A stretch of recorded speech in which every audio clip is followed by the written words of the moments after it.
चलो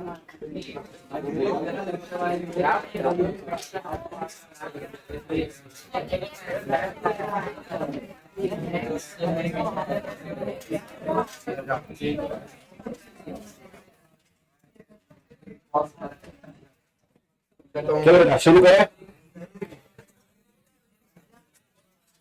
हेलो, बस अब यहाँ जाना अपन। तो अब तक हमने पढ़ा entropy as a state function. Formula था delta U is equal to Q plus W, that is first law of thermodynamics, है ना।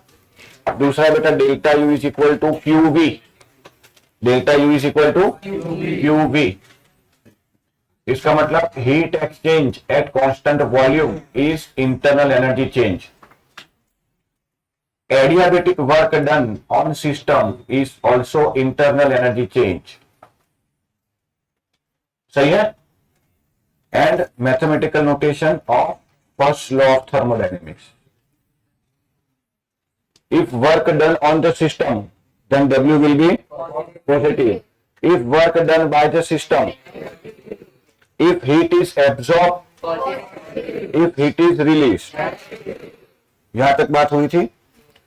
दूसरा वर्क डन यानी कि पीवी वर्क, तो बेटा पीवी वर्क का फॉर्मूला था P external into delta V with negative sign. And reversible work done का फॉर्मूला है -2.303 NRT log V2 bye V1, ये रिवर्सिबल वर्क डन के लिए। फिर हमने एक्सपांशन देखा एंड आइसोथर्मल फ्री एक्सपांशन भी देखा, है ना। फ्री एक्सपांशन होगा बेटा वैक्यूम में जहां एक्सटर्नल प्रेशर 0 हो, और दूसरा है देखा बेटा free expansion in isothermal condition. तो आइसोथर्मल कंडीशन में फ्री एक्सपांशन हो तो external pressure 0, work done 0, delta U 0, इसलिए क्यू हो जाएगा -W। अगर आप डेल्टा यू 0 रखोगे बेटा तो क्यू की वैल्यू क्या हो जाएगी -W। तो उस केस में ये W पॉजिटिव और उस केस में ये W भी पॉजिटिव, तो वहां delta U equal to W adiabatic class में हमने बॉक्स किया था। यहां तक की कहानी है, सही है भाई। अच्छा, अब मुझे एक बात का जवाब चाहिए कि भाई केमिस्ट्री जनरली प्रैक्टिकल सब्जेक्ट है कि थ्योरेटिकल? प्रैक्टिकल। हम जो भी केमिकल रिएक्शन यहां स्टडी करते हैं वो सबसे पहले तो लेबोरेटरी में परफॉर्म हो चुका होगा ना। अब सारे बच्चों को मैं लेबोरेटरी में ले जाके लाइव प्रैक्टिकल करके बताऊं वो तो पॉसिबल नहीं है। तो मैंने क्या किया, सबसे पहले लेबोरेटरी में जाके एक्सपेरिमेंट किया। उस एक्सपेरिमेंट को थ्योरेटिकल समझाने का नाम है फिजिकल केमिस्ट्री, सही है ना। उस एक्सपेरिमेंट को क्लास में बैठे बैठे थ्योरेटिकली मैं आपको समझा रहा हूं। अब आप बताइए बेटा, जनरली कोई रिएक्शन होती है, केमिस्ट्री की लैब में आप गए हो, आपने टाइट्रेशन का प्रैक्टिकल किया है। Most of the cases practical के दौरान वॉल्यूम कांस्टेंट रहता है कि प्रेशर?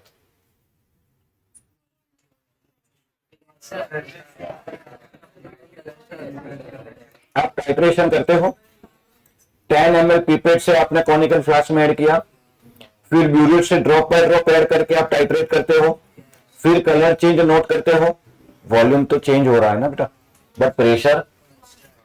आप लेबोरेटरी में एंटर हुए तब से कॉनिकल फ्लास्क वहां पड़ा था, उसका प्रेशर था 1 atm। लैब खत्म करके कॉनिकल फ्लास्क को अच्छे से वॉश करके वापस रख के जब निकले तब भी 1 atm। तो केमिस्ट्री में बेटा कांस्टेंट वॉल्यूम ज्यादा जरूरी है कि कांस्टेंट प्रेशर? तो कांस्टेंट प्रेशर पे इंटरनल एनर्जी काम नहीं करेगी, इंटरनल एनर्जी काम करता है।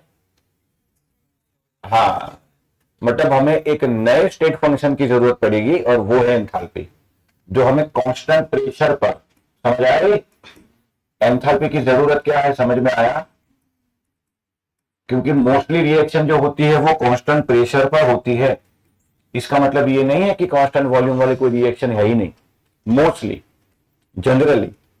तो हमें अब एक ऐसे स्टेट फंक्शन की जरूरत है जो कांस्टेंट प्रेशर पर हीट एक्सचेंज कैलकुलेट करके दे। इसलिए हमने नया स्टेट फंक्शन डिराइव किया, वो है एंथैल्पी। बच्चों एंथैल्पी जो है वो होता है internal energy plus PV work. Enthalpy की फॉर्मूला क्या है? Enthalpy of system is equal to internal energy of system multiplication of P into V. उस सिस्टम का प्रेशर इंटू वॉल्यूम प्लस उसकी इंटरनल एनर्जी, उसको उस सिस्टम का एंथैल्पी बोलेंगे। मतलब अगेन मुझे इस सिस्टम का एंथैल्पी कैलकुलेट करना हो तो मुझे प्रेशर पता होना चाहिए, वॉल्यूम पता होना चाहिए और इंटरनल एनर्जी पता होनी चाहिए। तो प्रेशर वॉल्यूम का multiplication plus internal energy is enthalpy. Clear? बेटा प्रेशर पता होगा, वॉल्यूम भी पता होगा, बट इंटरनल एनर्जी को हम कैलकुलेट ही नहीं कर सकते एक्यूरेटली, है कि नहीं?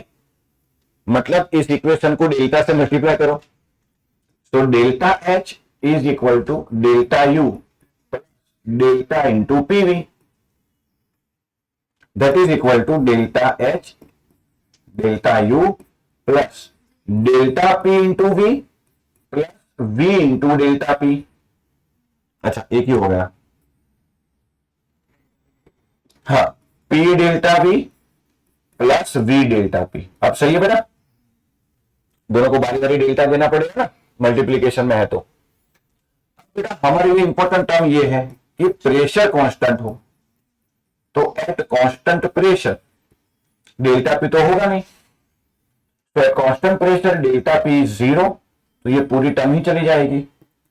तो डेल्टा एच का फॉर्मूला है delta U plus P delta V. बोलो समझ आया बेटा?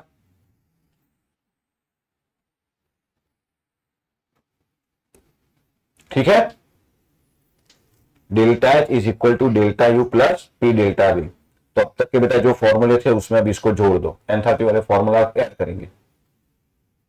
आगे बढ़े, पहले तो ये समझ लिया आपने कि एंथैल्पी की जरूरत क्यों पड़ी, और एंथैल्पी डिपेंड करता है एंट्रोपी पर एंट्रोपी की एक्यूरेट वैल्यू कैलकुलेट नहीं कर सकते, तो फिर इक्वेशन को डेल्टा से मल्टीप्लाई किया, मतलब चेंज निकाल सकते हो, एक्यूरेट वैल्यू नहीं निकाल सकते।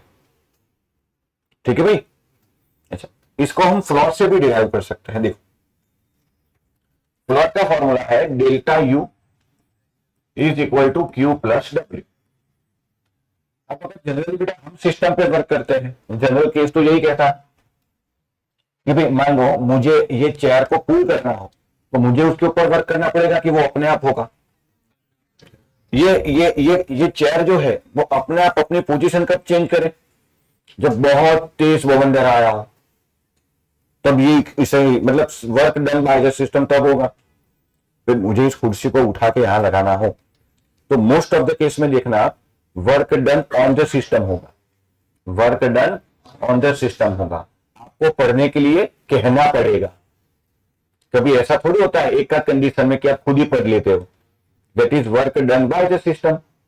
आप अपने आप को एक सिस्टम समझ लो, तो टीचर पेरेंट्स सबको आपके ऊपर वर्क करना पड़ेगा कि बेटा पढ़ने बैठ, work done by the system. 100 में से एक आध बार ऐसा होगा कि बच्चा खुद ही किताब खोल के बैठ ले, तो वो भी एचओ में वर्क हुआ कि नहीं मालूम नहीं। किताब खोल के बैठना और एचओ में वर्क करना दोनों अलग अलग बातें हैं। कई पेरेंट्स आते हैं कि मारो वीको तो 5 કલાક વાંચે, પછી વીકલી ટેસ્ટ માર્ક જો તો ખબર પડે અત્યાર સુધીના હાઈએસ્ટ 5 માર્ક છે એના, मतलब वो 5 घंटे बैठा है, अपनी दुनिया में खोया हुआ है। तो generally work done on the system होता है कि work done by the system. हाँ, तो इसको मैं ऐसे लिख सकता हूं delta U is equal to QV. QV कब लिखूंगा मैं? वॉल्यूम हो, पर अब तो बेटा एंथैल्पी की बात है, माइनस पी डेल्टा वी। अब देखो डेल्टा यू की जगह मैं U2 माइनस U1 लिख सकता हूं, is equal to constant pressure minus P into V2 minus, ये पूरी टर्म सामने ले लो, तो QP is equal to U2 minus U1, ये सामने जाके प्लस हो जाएगा ना, PV2 माइनस PV1, तो QP is equal to U2 plus PV2, ध्यान से देखना, माइनस U1 प्लस PV1। सही लिखा हुआ है, यू को यू यू 1 और 2 साथ में ले लिया। यू प्लस पीवी को भी एंथैल्पी बोलते हैं ना, हेलो। तो यहां 2 है तो H2, यहां 1 है तो H1, so QP is equal to H2 minus H1 that is delta H। हाँ, तो heat exchange at constant pressure is enthalpy change. अरे यार H is equal to U plus PV था कि नहीं, ये यहां से तो शुरू किया था हमने, तो U प्लस पीवी की जगह मैं H लिख सकता हूं कि नहीं। अच्छा, अब यहां 1 हो यहां 1 हो, प्रेशर तो कांस्टेंट है ना यार, तो P1 P2 नहीं लगेगा, तो U1 V1 की जगह H1, U2 V2 की जगह H2। तो ये बात हो गई कि डेल्टा H जो होता है वो heat exchange at constant pressure, heat exchange at, और delta U is equal to heat exchange at constant volume. एक बात ध्यान रखना, इस इक्वेशन के अकॉर्डिंग देखे कि भाई कोई रिएक्शन के लिए प्रेशर भी कांस्टेंट हो और वॉल्यूम भी कांस्टेंट हो। मान लो किसी रिएक्शन में प्रेशर भी कांस्टेंट हो और वॉल्यूम भी कांस्टेंट हो। अभी 12th में आप ऑर्गेनिक आइडेंटिफिकेशन वाले प्रैक्टिकल करेंगे जिसमें आपको फंक्शनल ग्रुप को आइडेंटिफाई करना होगा। तो उसके लिए आप क्या करोगे, आपके टेस्ट ट्यूब में जो लिक्विड है ना उसको हीट करोगे। इतना हीट नहीं करोगे कि अंदर जो है वो सब भाप बन के उड़ जाए, थोड़ा टेम्परेचर चेंज लाने पर कलर चेंज आएगा। प्रेशर कांस्टेंट ही था, वॉल्यूम भी कांस्टेंट हो गया। तो अगर प्रेशर भी कांस्टेंट है वॉल्यूम भी कांस्टेंट है तो बेटा जाहिर से देख डेल्टा H ही डेल्टा U है। तो फिर उस सिस्टम पर आप चाहे इंटर एनर्जी डिफाइन करो या एंथैल्पी डिफाइन करो, बात एक होगी। तो वो मैं यहां नोट कर रहा हूं, if volume is constant then delta H is equal to delta U। ठीक है बेटा? अरे यार बोलो, क्या मैं स्पीड में जा रहा हूं? अच्छा जा रहा हूं तो जाने दो, इससे कम स्पीड बेटा नहीं कर सकता, खंडक भी तो करना है चैप्टर। क्लियर है? दूसरी एक बात ध्यान रखना, एंथैल्पी चेंज ऐसी रिएक्शन पर काम नहीं करेगी जहां सिर्फ सॉलिड हो, और ऐसी रिएक्शन होती भी नहीं। केमिस्ट्री में सबसे ज्यादा इंपॉर्टेंट रिएक्शन कौन से फेज की होती है, गैस, लिक्विड की सॉलिड? गैस। ध्यान रखना गैस, क्योंकि गैस आर हाईली रिएक्टिव। क्या होगा? जनरली ये जो रिलेशन है वो प्रेशर तो है ही, डेल्टा के लिखने पर प्रेशर तो है ही कांस्टेंट। अच्छा प्रेशर कांस्टेंट होता है तो डेरिवेशन ही कैसे आता? वो तो यहीं से अंडरस्टूड है। मैं ये कह रहा चाहता हूं बेटा कि जनरली जो केमिकल रिएक्शन होती है ना उसमें सबसे इंपॉर्टेंट है gas, because gas are highly compressible, gas are expendable, solid liquid में नहीं होता। प्रेशर का हाईएस्ट इफेक्ट किस पर होता है? गैस पे। बेटा दो सॉलिड को आपस में टकरा दो तो रिएक्शन नहीं होगी ना। ये कुर्सी को उठा के मैं बेंच पे रख दूं तो टेबल बन जाएगा, कल आऊं तो। दो सॉलिड आपस में कभी भी रिएक्ट नहीं करते, और ये पूरी दुनिया में और हर जगह डेली लाइफ में भी आप यूज करते हो। खाना बनाने के लिए आप उसको लिक्विड फेज में या वेपर फेज में कन्वर्ट करते हो। सब्जी में नमक मिला ना हो, मतलब आपके घर पे सब्जी बनी तो सॉलिड फेज में नमक डाल देते हो, उसको पानी में डालोगे, ठीक से मिक्स करोगे तभी रिएक्शन होगी ना। कोई रिएक्शन डायरेक्टली सॉलिड पर होता नहीं है। तो सॉलिड सिस्टम आ गया या तो मिक्स सिस्टम आ गया जिसमें सिर्फ सॉलिड और सिर्फ लिक्विड हो, उस केस में एंथैल्पी चेंज डिफाइन नहीं होगा। तो ये कब अप्लाई है? जब कम से कम आपकी रिएक्शन में एक गैस हो, प्योर सॉलिड। अच्छा इसको अगले चैप्टर में मैं और डिटेल में पढ़ाऊंगा। अभी ये समझ लो कि ये एंथैल्पी का इफेक्ट सबसे ज्यादा एप्लीकेबल है गैसियस रिएक्शन पर, लिक्विड पर भी एप्लीकेबल है, बट अगर आपकी रिएक्शन में प्योर सॉलिड आ गया तो वो आप एंथैल्पी की बात नहीं करोगे। जैसे कि अगर मैं आपको एक एग्जांपल से बताऊं कि भाई ये N2 gas plus 3H2 gas is equal to 2 mole of ammonia gas. अब यहां मुझे number of moles of gas निकालने हैं, उसका चेंज।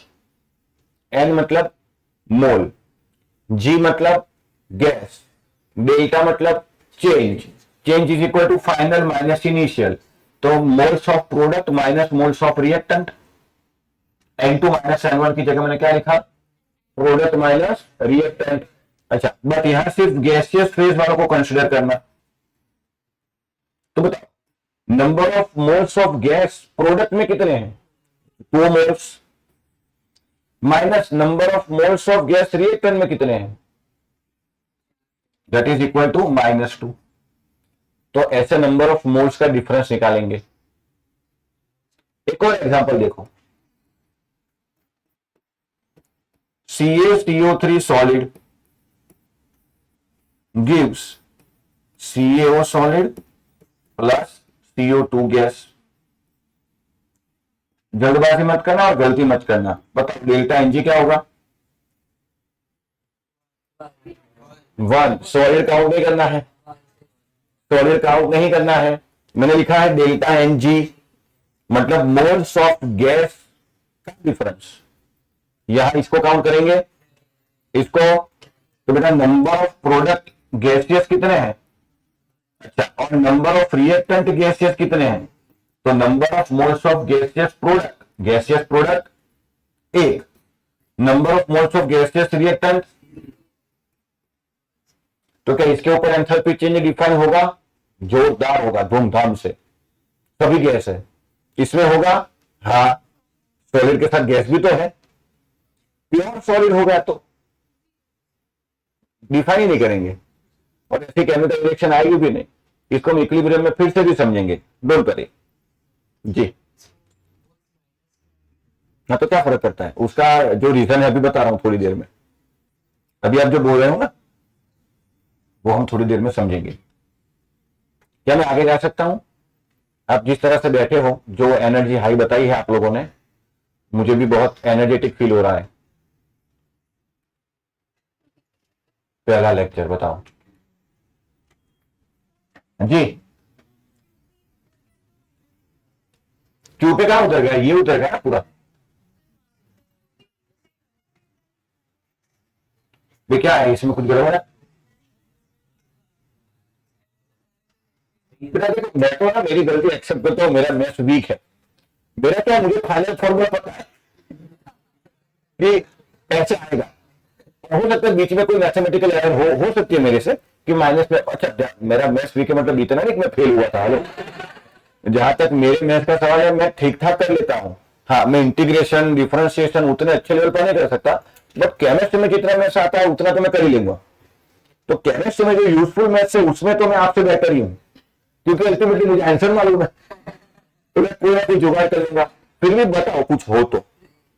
मैंने, हो सकता है कि यहां से यहाँ पे साइन में ऑपोजिट हो गया हो, ठीक है भाई। तो अब यार वो इससे पूछ लेना। अच्छा, इसमें, हाँ, तो W माइनस पी डेल्टा भी लेते हैं ना जनरली। W वो फॉर्मूला लिखा ना हमने, W is equal to minus P extern into delta V. हाँ, तो वो उठा के वहां लगा दिया है एज इट इज। चलो बेटा मैं आगे बढ़ सकता हूं। अच्छा, अब आगे देखिए, तो जो फॉर्मूला था वो कुछ ऐसा था, delta H is equal to delta U plus P delta V, है ना। अच्छा, अब बेटा आ जाइए इसमें।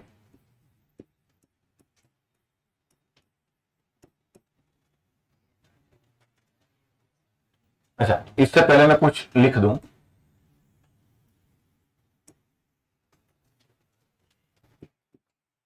For 1 mole of ideal gas,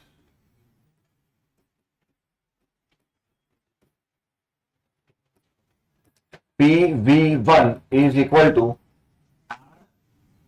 M1 तो चला गया। अच्छा, फिर ना दिक्कत हो जाएगी, 1 मोल की जगह 2 मोल है तो आगे केस में बात करते हैं। चलो ये हटा दो।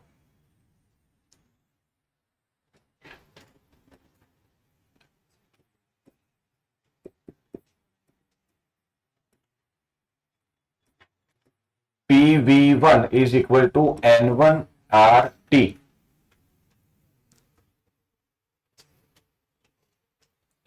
PV2 is equal to N2RT। मान लो दोनों रिएक्शन के लिए टेम्परेचर फिक्स है, तो क्या मैं इसको ऐसे लिख सकता हूं, PV2 minus V1 is equal to N2 minus N1RT। सही है बेटा, सब्सट्रैक्शन किया। So P delta V is equal to delta N G, gaseous को काउंट करेंगे, वही इंपॉर्टेंट है। इसको उठा के यहां रख दो तो बेटा ये आएगा डेल्टा एच और डेल्टा यू में जो रिलेशन है वो।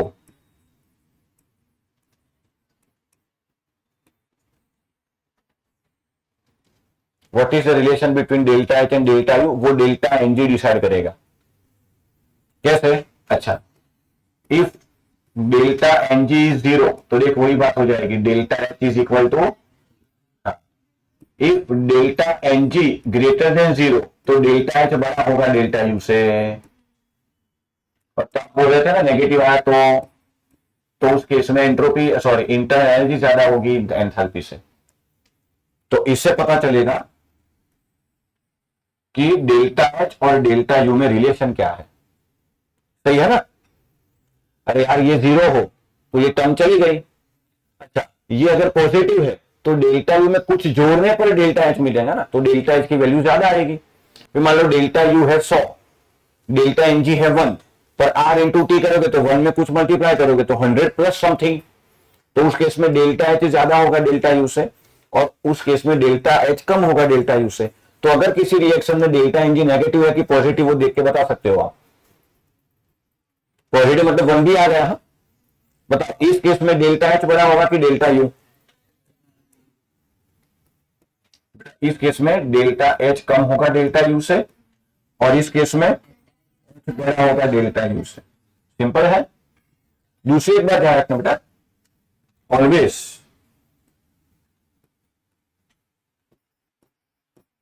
For exothermic process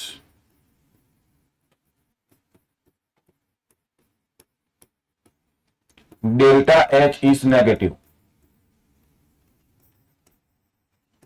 and for endothermic process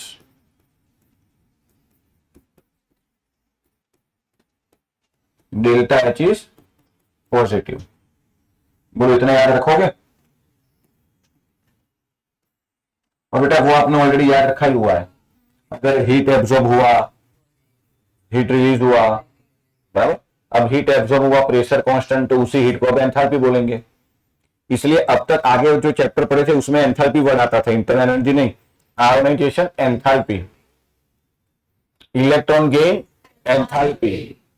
क्योंकि आइसोलेटेड गैसियस एटम से इलेक्ट्रॉन निकालने के लिए जो हम एनर्जी देंगे वो, तो उस प्रोसेस में प्रेशर तो कांस्टेंट ही रहेगा।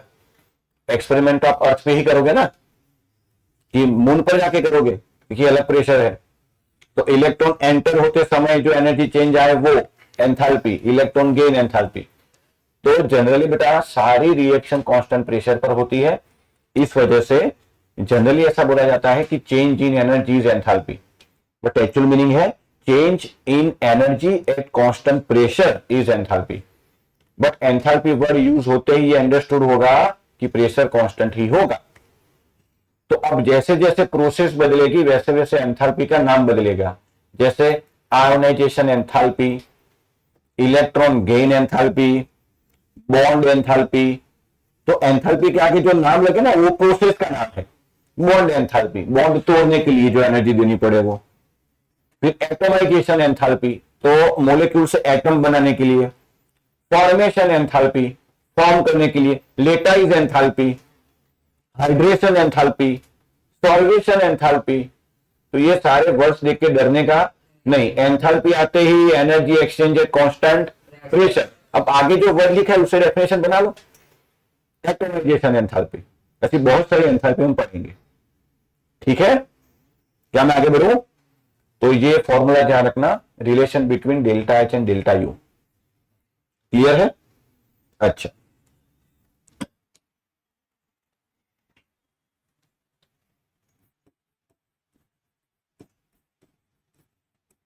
Heat capacity.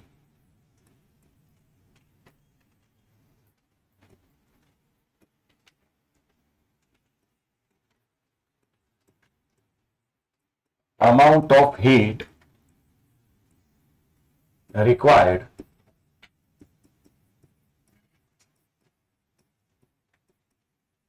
to rise the temperature 1 degree of a substance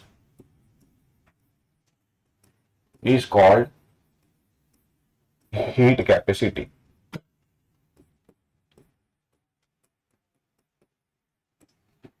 formula होगा Q is equal to C into delta T, जहां Q का मतलब होता है हीट, C का मतलब होता है हीट कैपेसिटी,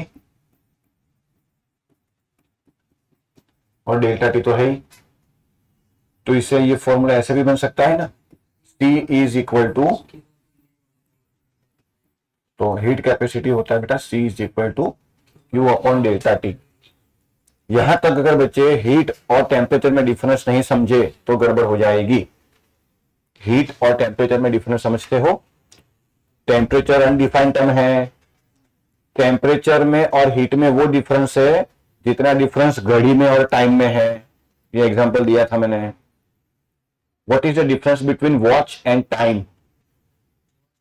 वॉच टाइम बताती है, वॉच टाइम, और टाइम क्या है? हाँ, तो वो अनडिफाइंड टर्म है।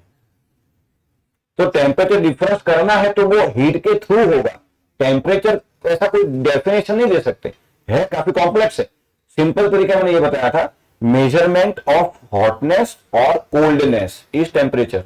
ये सही डेफिनेशन है नहीं, बट आसानी से बच्चों को समझाने के लिए। तो टेम्परेचर डिफरेंस प्रोड्यूस होता है हीट फ्लो की वजह से। जैसे अभी इस रूम का टेम्परेचर है 25 डिग्री सेल्सियस, मुझे उसको चेंज करना हो तो वो हीट से चेंज होगा।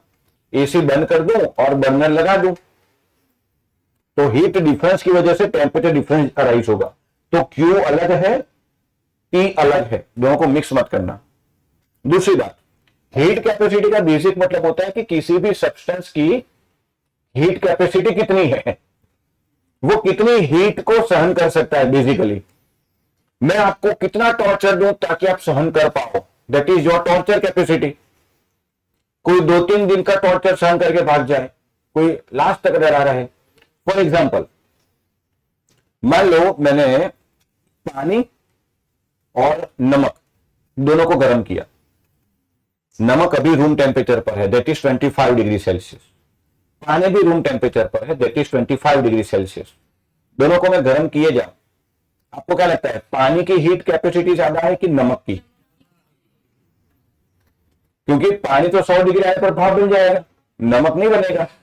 मतलब अब आप इसको ऐसे सोचिए, नमक का टेम्परेचर 1 डिग्री बढ़ाने के लिए मुझे ज्यादा टेम्परेचर देना पड़ेगा कि पानी का टेम्परेचर 1 डिग्री बढ़ाने के लिए मुझे ज्यादा टेम्परेचर देना पड़ेगा? क्योंकि उसको हीट कैरी करने की, उसकी हीट को सहन करने की क्षमता ज्यादा है। समझे? जैसे कि नमक और रेत, तो रेत आ जाएगी, रेत को आप पिघला ही नहीं सकते, नमक तो 200-250 पर पिघल भी जाएगा, काला पड़ जाएगा। तो नमक और रेत में से अगर मुझे दोनों का टेम्परेचर 1-1 डिग्री बढ़ाना हो तो रेत को ज्यादा हीट देनी पड़ेगी। मतलब रेत की हीट कैपेसिटी ज्यादा है बेसिकली। समझ आया? तो हीट कैपेसिटी मतलब दोनों सब्सटेंस का टेम्परेचर अगर 1-1 डिग्री बढ़ाना हो, तो सर डेफिनेशन में 1-1 डिग्री है तो यहां डेल्टा टी तो एक ही आएगा ना। हाँ बेटा, डेल्टा टी एक ही आएगा, तभी तो C equal to Q measure कर सकते हो। पर कोई बोले नहीं सर मुझे 5 डिग्री चेंज करना है, तो फिर उस हिसाब से उसका 5 गुना।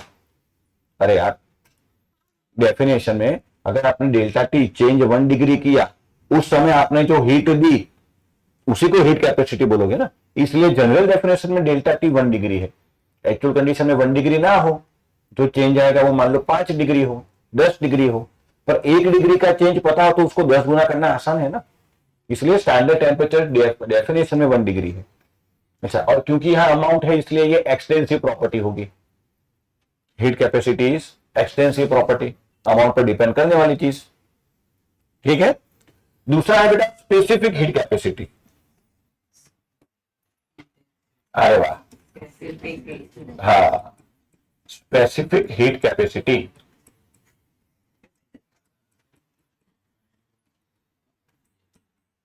अच्छा, डेफिनेशन में फिर से नहीं लिख रहा, इसमें समझाओ या चेंज आएगा। ऑफ 1 ग्राम सब्सटेंस, अब सब्सटेंस की अमाउंट फिक्स कर ली मैंने। Amount of heat required to raise a temperature of 1 degree Celsius of 1 gram substance. मतलब 1 ग्राम नमक और 1 ग्राम रेत दोनों की आपने मास भी फिक्स कर ली। अब दोनों फिक्स होगा इसलिए ये इंटेंसिव है, दोनों फिक्स हो गया ना आपको, इसलिए बेटा ये इंटेंसिव प्रॉपर्टी है। और इसका फॉर्मूला आएगा Q is equal to mass into C into delta T. अब मास से मल्टीप्लाई करेंगे, मान लो कोई 1 ग्राम ले, कोई 2 ग्राम ले, उसके हिसाब से। तो यहां m क्या है, मास, m क्या है। अच्छा, थोड़ा इसको मैं मॉडिफाई करता हूं, ध्यान से देखना। Q is equal to C delta T, इसको मैं ऐसे भी लिख सकता हूं, QP is equal to CP into delta T. P for pressure and QV is equal to CV into delta T. इसका मतलब ये हुआ कि इसी को मैं डेल्टा यू भी बोल सकता हूं और यही डेल्टा एच भी है। अरे यार भाई, QP is equal to delta H अभी इसी स्लाइड पे लिखा था, पहली स्लाइड पे, और QV is equal to delta U ये भी लिखा था कि नहीं, बोलो। इसका मतलब अगर मुझे ये इक्वेशन पता है delta H is equal to delta U plus P delta V, तो इसको मैं थोड़ा और मॉडिफाई कर सकता हूं। कैसे, डेल्टा एच की जगह क्या लिखूं, QP is equal to QV plus P delta V को बेटा मैं अगर ऐसे लिखूं, क्योंकि अब टेम्परेचर चेंज आने वाला है। नहीं समझा मेरा बच्चा, इक्वल टू NRT ऐसे होता है ना।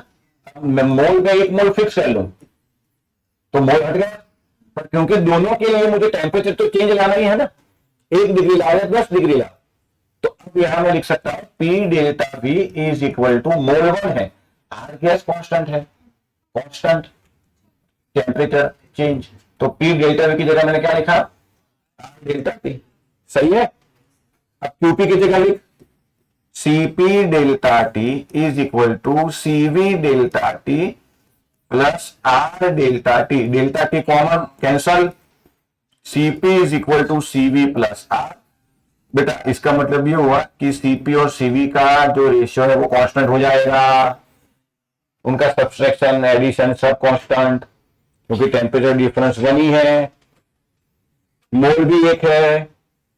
अगर वो चेंज किया, ध्यान रखना जब भी किसी भी एक्सटेंसिव प्रॉपर्टी में दोनों फैक्टर चेंज हो तो वो एक्सटेंसिव ही रहेगा, that is constant. All constants are extensive properties. जितना बेटा ज्यादा समझोगे ना उतना डिस्प्रिन की जरूरत पड़ेगी। फिर भाई एक्सटेंसिव प्रॉपर्टी में अगर दोनों वेरिएबल हो तो उसका कांस्टेंट तो कांस्टेंट ही रहेगा ना हर बार। इन शॉर्ट सीपी और सीवी का जो डिफरेंस है वो वैल्यू बेटा कांस्टेंट आएगी, क्योंकि P delta V is equal to N R T. अब उसमें आपने मोल्स ऑफ गैस फिक्स कर लिया, मोल्स ऑफ गैस कितना है, डेल्टा टी डेफिनेशन के हिसाब से जब वो भी 1 डिग्री है, तो ये 1 ये 1, तो आंसर तो आर के बराबर ही रहेगा ना। तो ये होगा बेटा relation between CP and CV, that is R. तो ये जो टॉपिक है वो इंपॉर्टेंट है। Delta H is equal to delta U plus P delta V, delta H is equal to delta U plus delta N G R T, and derive the relation between CP and CV. Text book निकालो।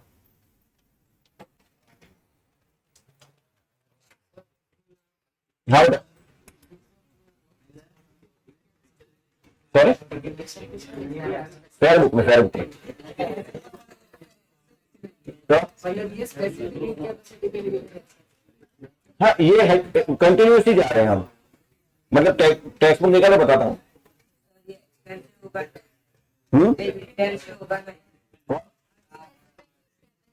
हाँ ये intensive है, तो CP क्या है, ये उन दोनों का रेशियो भी, तो रेशियो नहीं है ना, सब्सट्रैक्शन है ये। तो सीपी और सीवी का जो डिफरेंस आएगा वो ऑलवेज गैस कांस्टेंट के बराबर होगा, क्योंकि ये भी एक्सटेंसिव है। नहीं ये इंटेंसिव है, पर ये नहीं, ये भी एक्सटेंसिव होगा ना, इसकी बात है। ये स्पेसिफिक कैपेसिटी यहां खत्म होगा, heat exchange at constant pressure minus heat exchange at constant volume, इन दोनों का सब्सट्रैक्शन वो गैस कांस्टेंट के बराबर आएगा। गैस कांस्टेंट और gas constant are all constants are, हाँ तो फिर ये इंटेंसिव एक्सटेंसिव माइनस एक्सटेंसिव, मैं भी कंफ्यूज हो गया। 2 मिनट रुको, कॉफी पीने दो।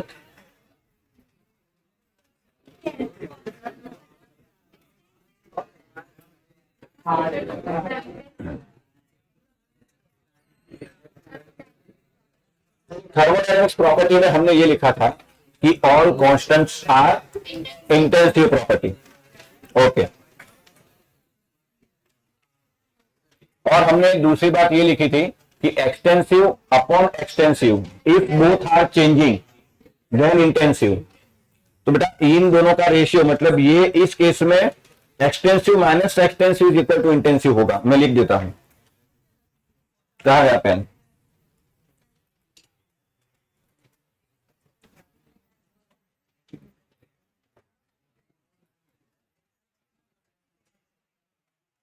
ठीक है, क्योंकि ये कंटिन्यूसली चेंज होगा, बोथ आर चेंजिंग, तभी ये अप्लाई है, जैसे वो कंडीशन है वहां भी लिखा था।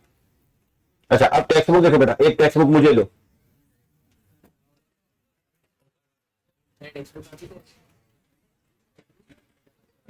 टेक्स्ट बुक में बेटा आप देखिए पेज नंबर, हमने पेज नंबर 166 तक देखा था लास्ट में, वहां पे आ जाओ। पेज अच्छा पुरानी वाली है 142,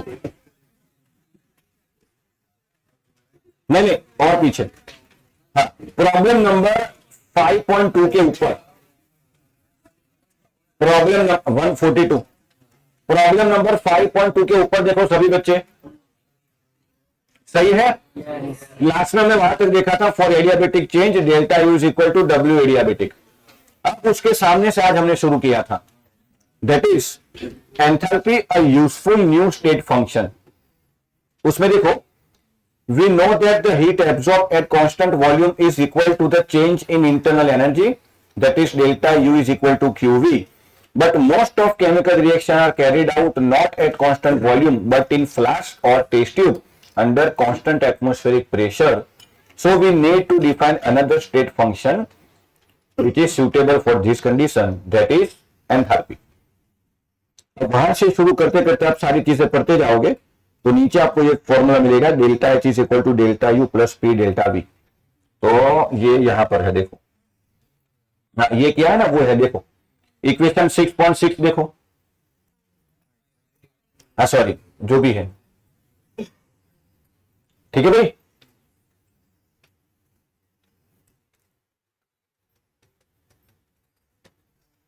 अब हाँ सामने देखो bold letter, delta H is negative for exothermic and positive for endothermic, वो हो गया।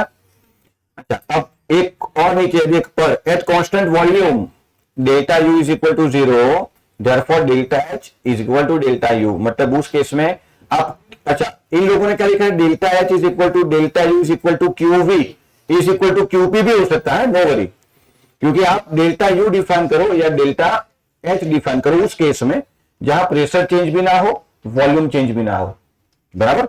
आप उसके नीचे की लाइन पर उसको अंडरलाइन कर, the difference between delta and delta H and delta U is not usually significant for system consisting only solid and और लिक्विड। लैंग्वेज समझो, ओनली सॉलिड हो या सॉलिड और लिक्विड हो, मतलब गैस हो ही ना, तो डेल्टा एच और डेल्टा यू के बीच में सिग्निफिकेंस नहीं रहेगा। आप कोई भी डिफाइन करो चाहे ना करो, गैस होना जरूरी है। अच्छा, फिर आप नीचे आ जाइए इक्वेशन 10 पर, प्रॉब्लम के जस्ट ऊपर, delta H equal to delta U plus delta N G R T. तो यहां से बेटा दो सवाल बनेंगे इस पेज से, that is page number 143, derive the relation between delta H and delta you. तो बेटा वो यहां से शुरू करना है, यहां तक छोटा सा, define enthalpy as a useful state function. तो ये सारी चीजें लिखते हुए यहां तक लिखना है, delta H is equal to delta U plus P delta B. समझा मेरा लाल? Enthalpy as a useful state function, या फिर सिंपल सवाल ऐसा हो, write a short note on enthalpy. बेटा चिंता मत करो, आपके स्कूल वाले उठपटांगी पूछेंगे, मैं तो जनरली जो पूछना चाहिए वो बता रहा हूं, ऐसा पूछेंगे नहीं। पर कोई अच्छी वाली स्कूल हो जो स्टैंडर्ड रूल्स को फॉलो करती हो, write a short note on enthalpy तो ये लिखना है, relation between delta H and delta you तो ये वाला इक्वेशन। ठीक है बच्चों, अब आ जाइए पीछे।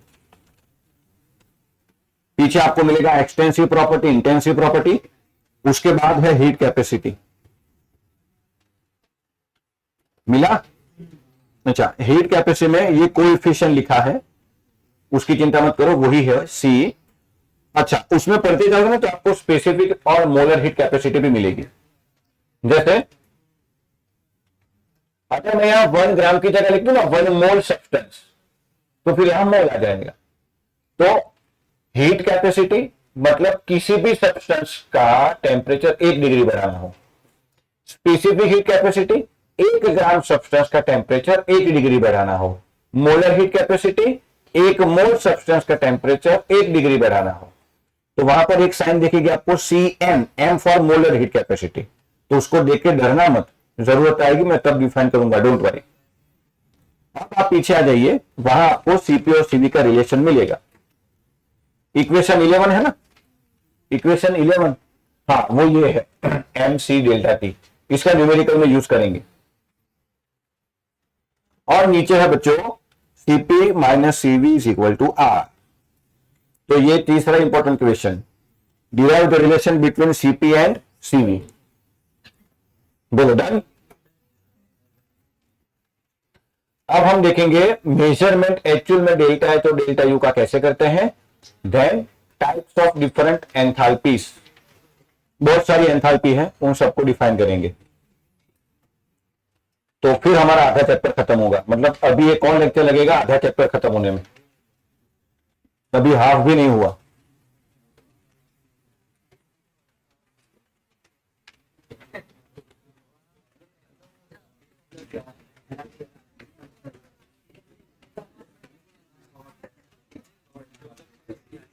तो बेटा कहने के लिए केमिस्ट्री में 9 चैप्टर हैं।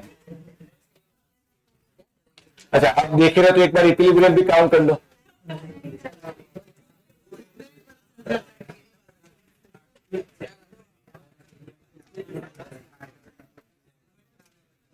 टेक्स्ट बुक में सॉल्व एग्जांपल देखो, इक्विलिब्रियम में कितने हैं।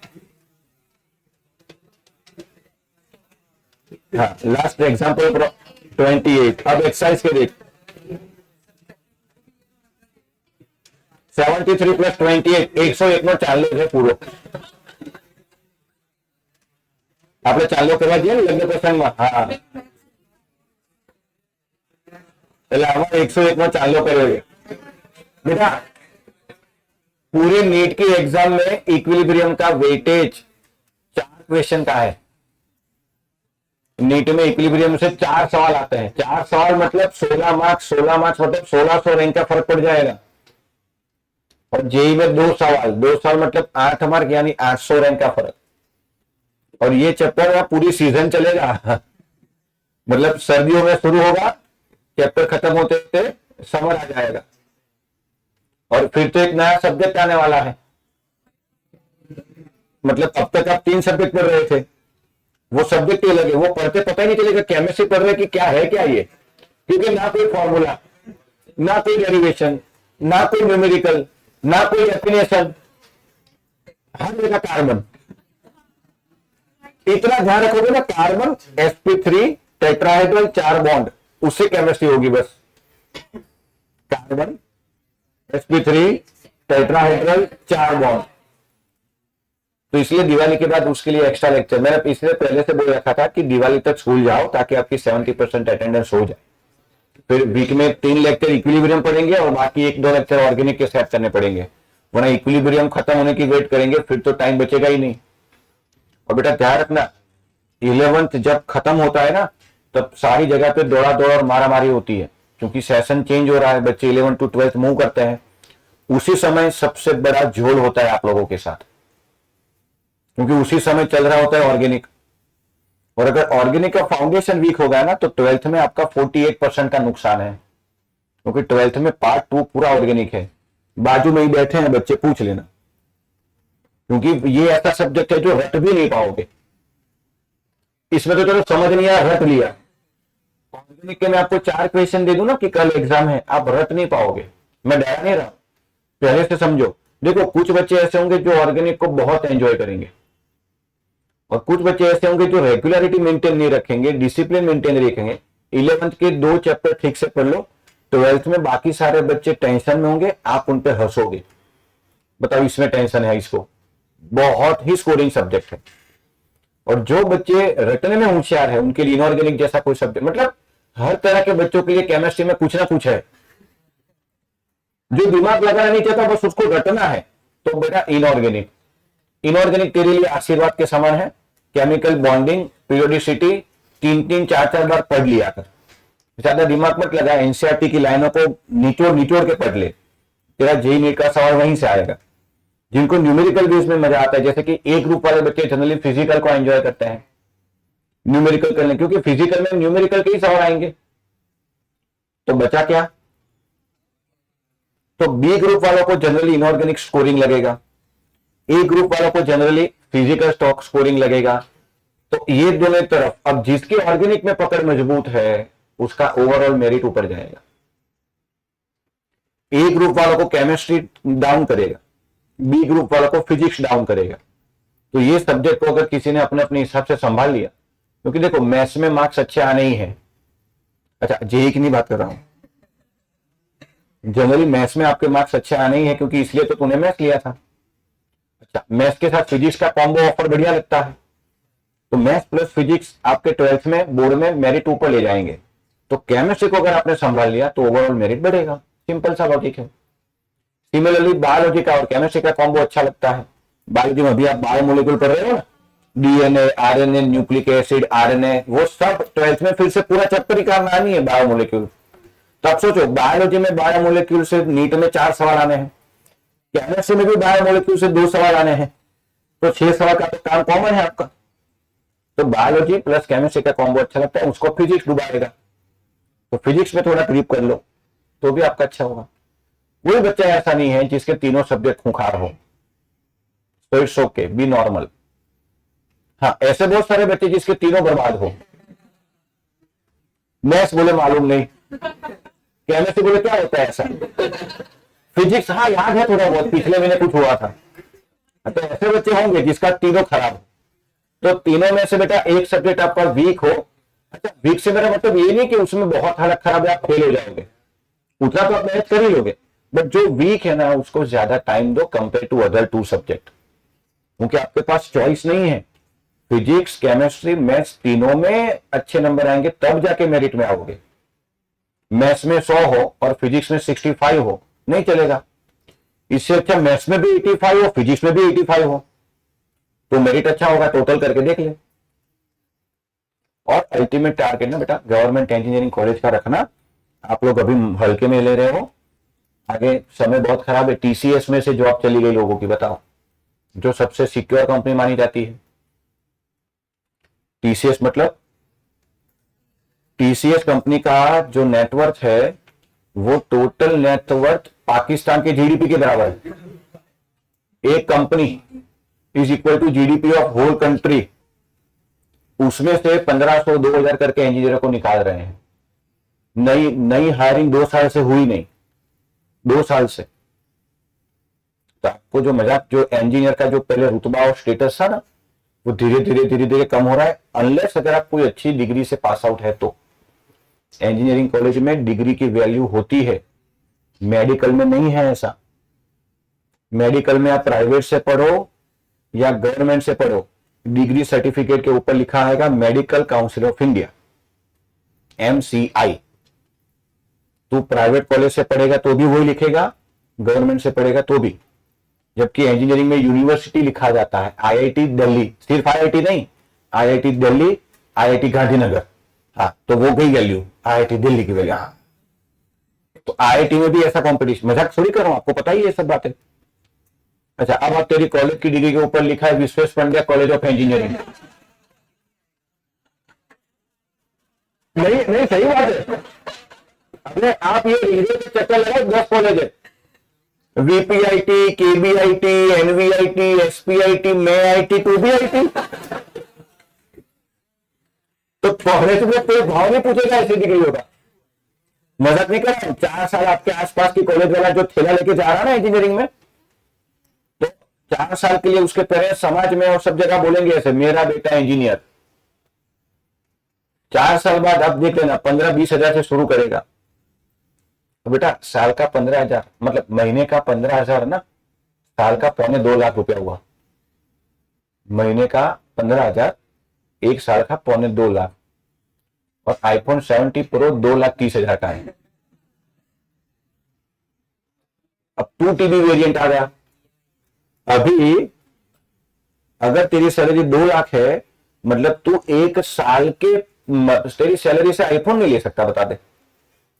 और ये तो 17 है, तू तो 6 साल बाद मार्केट में आएगा, मतलब तब आईफोन 23 लॉन्च होगा। और हर 10 साल में डबल होता है, 1.5 गुना भी कर ले तो भी 3.5 लाख हुआ। अच्छा, और उस समय मार्केट सैलरी का रेट यही होगा 15,000। कैसे चलेगा? तो आप जो जेन जी है ना, आपकी ये जो ख्वाहिशें हैं आईफोन वाली, ऐसे ऐसे टेढ़ा करके क्लिक करने का, ऐसे ऐसे करते हैं ना, फोन चला नहीं करते, ऐसा कुछ नहीं करते, ऐसे ऐसा होता है कि नहीं? कुछ के सामने खड़े हो जाएंगे, खुद का मुंह नहीं दिखेगा, दिखेगा। हाँ सेल्फी आज हुई है, मतलब पीछे वाला कैमरे से सेल्फी।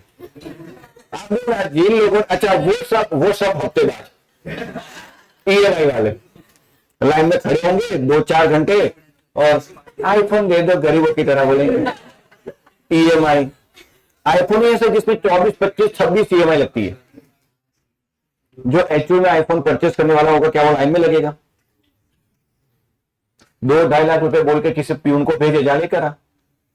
और रिसर्च है 80% of iPhone sold at EMI. मतलब ये जनरेशन पता नहीं कहां जा रही है, क्या चाहिए उनको, शो ऑफ का जमाना है बस, जबकि रियलिटी बेटा उससे कोसों दूर है।